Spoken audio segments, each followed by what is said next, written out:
unreal. Isn't this disgusting? Why doesn't anybody contact the president? Why is he letting this happen to us? This is a scene from way back in 1979 in New York, when a gas shortage occurred that began at the start of the decade because of international entities playing games with gasoline. It resulted in gas prices skyrocketing and stations having to ration gas. Now we're at risk for another fuel shortage that would affect all of Ontario and Quebec. And it all comes down to a pipeline named Line 5 that goes from Alberta through the United States into Ontario. So what is Line 5? Proud to be Canadian explains the Line 5 pipeline. Line 5 is one of Enbridge's main pipelines that, as I mentioned, transport oil eastward to Ontario and Quebec. 540,000 barrels of crude oil are transported daily to Ontario on Line 5. That's roughly half of Ontario and Quebec's energy needs. That's right, half. If it shuts down, Canadian families will see the price at the pump, the cost of food, household expenses, and anything else that has to be transported by a gas or diesel-powered vehicle skyrocket. Line 5 also supplies all the fuel to Toronto Pearson International Airport.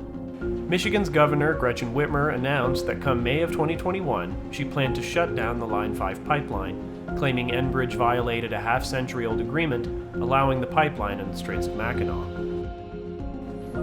But what led her to feel comfortable shutting down such a vital pipeline to her most important trading partner? Her decision is a result of Prime Minister Justin Trudeau's long history of fighting against Canadian pipelines and energy. He says he stands up for jobs, but his behavior and his policy making has been very disappointing and has unfortunately made Canada much weaker on the international stage. Enbridge predicts a shortfall of about 45% for oil and gas products in the region. This would lead to rationing and higher prices for consumers in Ontario and Quebec, whose economies have already been ravaged by the pandemic and lockdowns. John Harding, an Imperial Oil spokesperson, noted that reducing rates will likely result in shortfalls on gasoline, diesel, and jet fuel in our distribution points in southern Ontario. That would happen within approximately a week. Plains Midstream Canada has said shutting down Line 5 would lead to the closing of its natural gas liquids fractionation plant on Plank Road in Sarnia, Ontario. That means parents going home to their families telling them they lost their jobs. In total, shutting down Line 5 would put at least 4,900 jobs directly at risk, according to Ontario's Minister of Energy, Northern Development and Mines, Greg Rickford. That's a lot of families like yours and mine losing their livelihood.